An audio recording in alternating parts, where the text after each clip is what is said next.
All right, so I'm making this video as a PSA to all serious Bitcoiners, not the play Bitcoiners, but I'm talking about the serious Bitcoiners who actually care about sovereignty, the people who are in this for the long haul, the people who care about leaving an inheritance for their children's children. This PSA is all about a blind spot that I see most Bitcoiners in the space having. It's a very potent blind spot that I think if we are not careful will ultimately be one of the main reasons why more Bitcoin is lost and more families are torn apart because money does that to families. So this blind spot is all about protecting and preserving Bitcoin.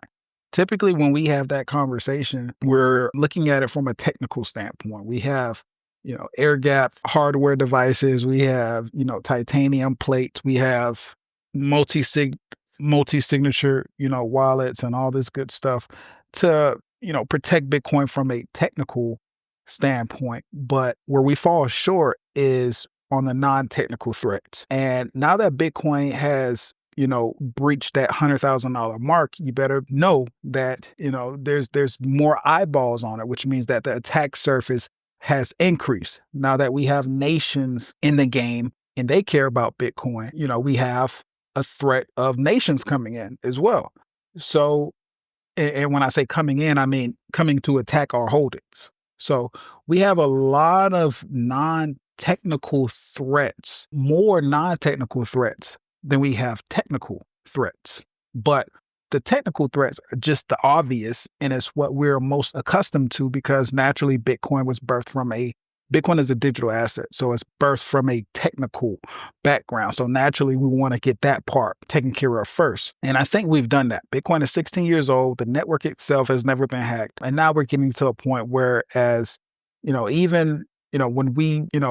an exchange or something gets hacked, that's being taken care of, pretty securely these days. But the non-technical threats, things like taxes, divorce, failed inheritance planning, family drama, those things simply bypass any type of technical security that you have, and even when we dig into it even further and do a full evaluation of the landscape, we see a potential for government intervention at some point to potentially come in and scoop up, Bitcoin or force you to give up your Bitcoin. And it's not something that we can easily say won't happen, because if you remember, maybe you don't remember or don't know, but in April 5th, 1930, President Roosevelt signed Executive Order 6102, which made it illegal for any U.S. citizens to, quote unquote, hoard gold. That's what they called it, hoarding gold. And, it doesn't take a rocket scientist to know who got the worst end of that stick,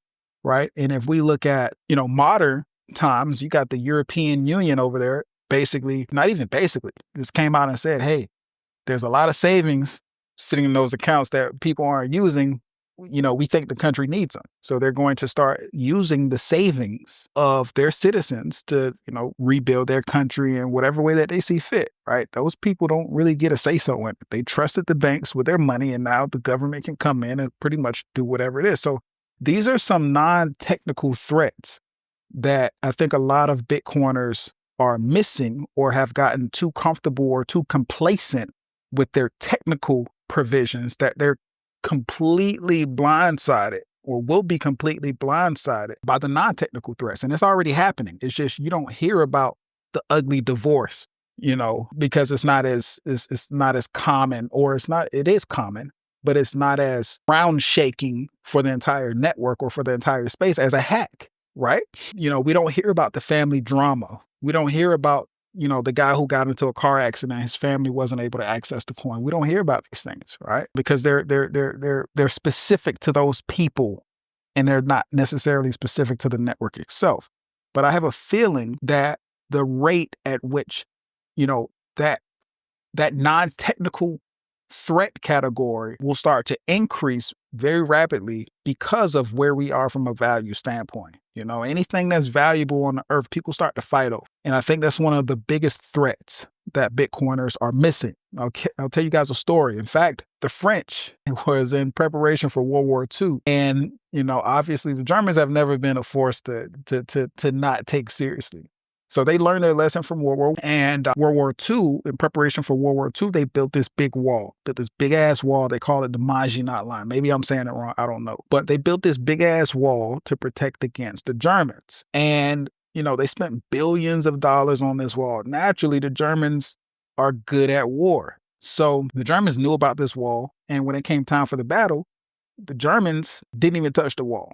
Did not think about the wall. They came in from a totally different side using techniques and tactics that they just, I think they call it like the Blitzsturg or the Blitzberg or something, where basically they hit them from the ground and air simultaneously with so much force that is almost impossible to defend against. And they did it on one of the weakest areas. So the Germans won that battle in a very short amount of time, in about a week or two.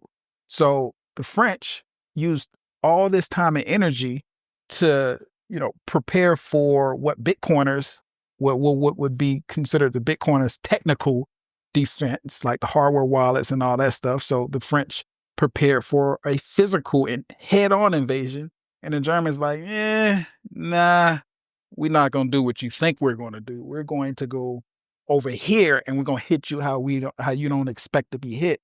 So without America, honestly, the French would be speaking German right now. They wouldn't be all bonjour and all this. They would be trying to escape the gulag,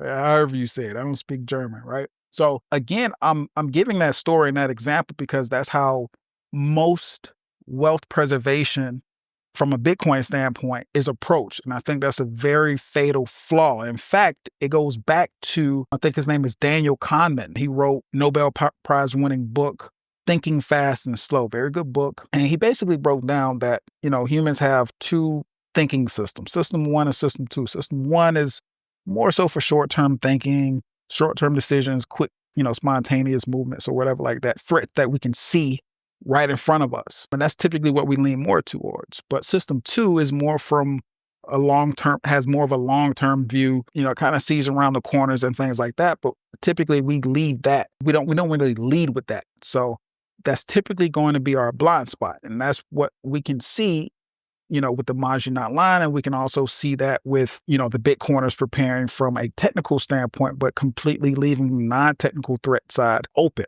which I think is going to be a very large gap. So over the past 2 years, and I've been, involved in Bitcoin since late 2015, but over the past, so collectively, I have over 10,000 hours of studying, structuring, and educating on Bitcoin. But over the past couple of years, I've used my tax advisory background. I've mixed that with, some wealth preservation and all this, technical stuff that people love. And we've really developed a framework that we can use to protect from both internal and external threats in a way that will allow us to remain sovereign for generations.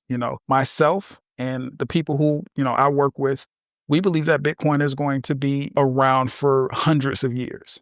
And we want that Bitcoin to remain in our family or within our control for that same period of time. So we have to think in hundreds of years. And it's not all one-sided. It's not, only prepare for the technical side. And it's not only preparing for the legal side. We have to have a much more holistic approach, something that combines both of those. And we need something that binds both the technical and the legal side, and that's where we get the governance coming in. Those are essentially the three legs for protecting and preserving Bitcoin long term. You got legal, you got technical, and you got governance. And really interesting enough, we don't necessarily have to start from scratch because there are plenty of people, families who have protected their assets for multiple generations. And they've done it successfully and they're still doing it successfully. If we look at the Rockefellers, if we look at the DuPonts, if we look at the Mellons, they use these, advanced trust structures to make sure that the assets stayed in their family. They avoided taxes. They avoided family disputes by, structuring it properly. And we can piggyback off of what they've already done and proven to be successful. And we can pretty much tailor it specifically for, digital assets as well as, economic uncertainty and things like that, and really create a really robust foundation for, this new class of assets that we're really banking heavily on. So when we look at, what those guys have already done, again, it gives us, sort of a leg up. And one of the major mental shifts that I think is going to be difficult for a lot of people to do as it relates to adopting the framework and the strategy that I'm about to give to you guys, because I'm going to give you guys the framework. It's just 4 pieces. And once you hear it, you guys will never forget it. But one of the biggest issues, or one of the biggest constraints that I see people, or that I can foresee people having, is not having that family structure, because the family structure is super important with long-term preservation. If we look at the Rockefellers, the DuPonts, the Mellons, they organized their family in a way that brought them into business. And, that was a natural thing back then. That was natural for humans in America back then as well. But what happened is, when the Industrial Revolution came, we basically broke up those relationships between the families. When families would depend on each other, we would have strategic relationships with, different families and different farms and things like that. The industrialists came along and said, hey, you don't have to worry about fixing that farm equipment. You don't have to worry about being out here all day. You don't have to worry about, having a bad crop season and things like that. You come work for us in the factory, and we'll make sure you got, benefits. We'll make sure your family has good health care. You got paid time off. It was just such a easy pivot for them that, what ultimately ended up happening was, it was the beginning of the end of treating your family like a unit, and in order to maintain sovereignty, I think that family unit is super important, because we have to have a structure or something, a nucleus of sorts that, does follow certain guidelines, that keeps the train on its tracks, And at the center of that, no matter which family it was, the DuPonts, the Mellons, the Rockefellers, they all had a very powerful trust at the centerpiece. And I think if we adopt that as the centerpiece, it creates a fertile ground for us to implement, family constitutions and other things like that, that pretty much just guide, the family, whether we're here or whether we're not here, on how to move with this particular asset. Now, I won't keep you guys waiting anymore. I'll go ahead and give you the framework. Again, once you hear this framework, you won't forget it. Super simple, but it does protect it from both. It does protect your coin from both long-term or both internal and external threats, both technical and non-technical threats. And those are the 4 levels of threats that you're going to have with Bitcoin: external, internal, technical, non-technical. This framework is going to protect against all of those. So it's not one side. It's very dynamic, and it's very cyclical, like most things on planet Earth, right? So the framework is revolving around one word: keep, K-E-E-P. And it stems from keep Bitcoin safe, right? So if we want to keep Bitcoin safe, we need to follow the framework, or the keep protocol. Keep stands for keep it secure. That's what K stands for. That's typically what we'll see with the guys who have this linear approach, which is all technical. And the main rule for following keep it secure is 333 rule. That's the main rule that we use for keeping our Bitcoin secure. The 333 rule is 3 places, 3 people, 3 devices. And I won't go super far into detail in that, because that's a whole video in itself. But just know 3 people, 3 devices, and 3 places will generally keep your Bitcoin super safe. Now, obviously, depending on how much Bitcoin you have, the places and the people might go from 3 to 5, right? And for you guys who've been in Bitcoin long enough, you probably already know why, right? That's, from a 2 to 3 multi-sig wallet to a, 3 to 5. And then obviously, if you guys got a lot of money, you're going to go to like a 7 to 12, right? Or even a large family. But long story short, so that's the keeping it secure. Next, which is arguably, in my opinion, probably the most important piece, because this is what establishes the governance, which is really the glue, in my opinion, to keep it protected from the technical and non-technical threats, is a really, E stands for establish and maintain legal protection. And like I said earlier, a trust is going to be the most powerful way, and the best way, in the most robust way to protect our digital assets long term. I see a lot of people online talking about wills and things like that. Wills, no offense, but wills are for poor people. And if you hold Bitcoin, you are not poor, or you won't be for long. So we don't want wills because wills don't keep us out of the court system. Wills do not give us any type of protection against lawsuits, judgments, creditors, liens, divorce, any of that, right?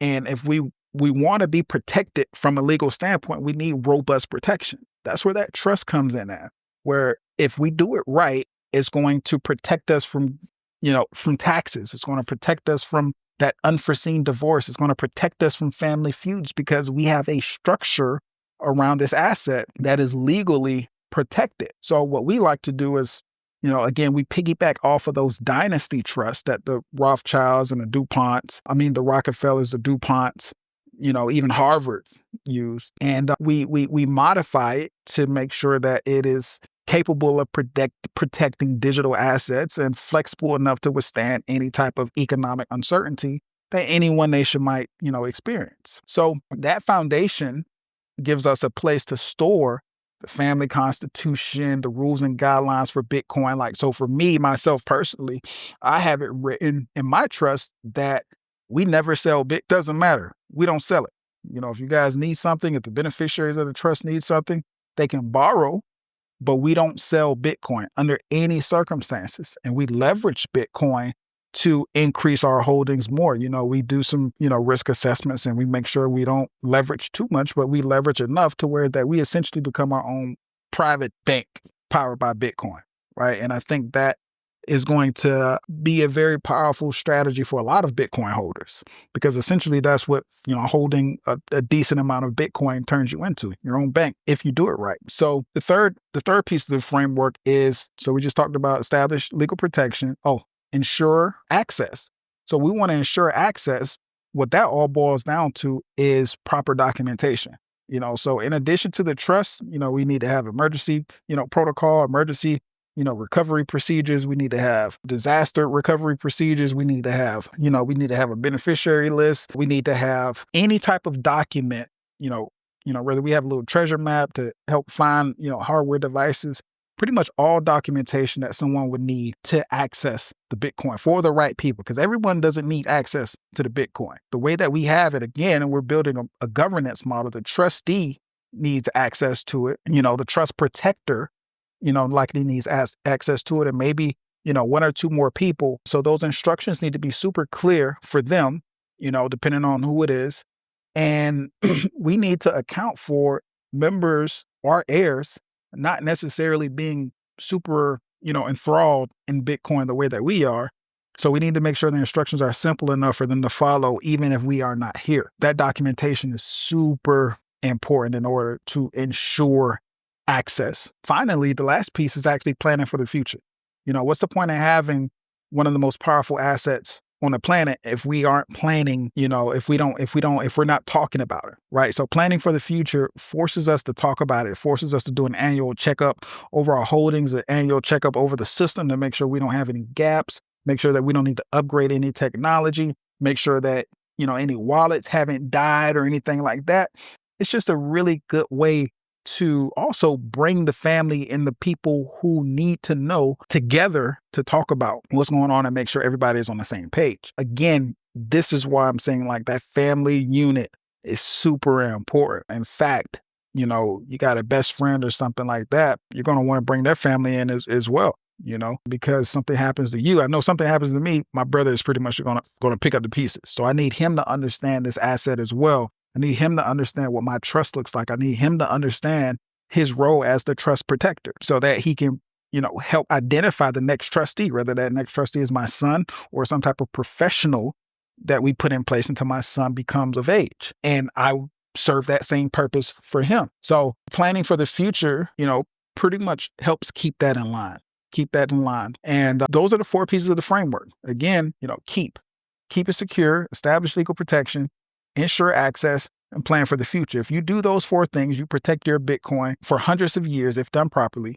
from internal and external threats and, both technical and non-technical threats. And it is the most robust framework you will find for protecting Bitcoin. Nobody else is giving you a full holistic model like this. Either they lean super far on the left, super far on the right. And also from a protection standpoint, they either lean super far on the convenience side or super far on the security side. If you lean too far on the security side, you don't have access to this asset. What's the point of having it if you don't have access to it to use it and to leverage it? Right. So we have to have a happy medium. And that's where that trust comes in at, to pretty much, allow us to, have a hot wallet or a cold wallet and have a percentage of the assets in cold storage for long term versus, what percentage of the assets can be in the hot wallet that the trustee has access to. And, this is how we really have to start thinking about, long term protecting Bitcoin. This is a sovereign asset. And if we genuinely want that sovereignty, we have to start moving in a sovereign way. And we kind of have to pave our own path, because it's not like they're going to tell us,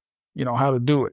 We gotta put our own provisions in place, and we gotta piggyback off of each other. And we gotta make sure that we as a community, spot these vulnerabilities, spot these blind spots, and tell each other about it. And that's pretty much what I'm doing. So if you guys want that framework, if you guys like that framework, I talk about that framework and I actually give it to you guys for free in the Bitcoin, or in the private Bitcoin letter that I have. I typically send it out once a week, and we talk about, Bitcoin sovereignty and different strategies to grow our Bitcoin holdings, protect our Bitcoin holdings, and even things outside of Bitcoin where it may involve, leveraging Bitcoin to go and, get a farm, make sure that we're secure as far as food and water source, worst case scenario, right? It's not something that, we expect to happen, but if it does happen, I'd rather have it and not need it than to need it and not have it. So if that's something that you're interested in, there's a link below that'll, put you on the list to get that private letter. And it'll also immediately give you that free gift of like a full inheritance kit, all the documents and all that good stuff, and the complete framework that I just went over with you guys. So if you got somebody who you like or love and they got some Bitcoin, or they're thinking about getting some Bitcoin, share this video with them.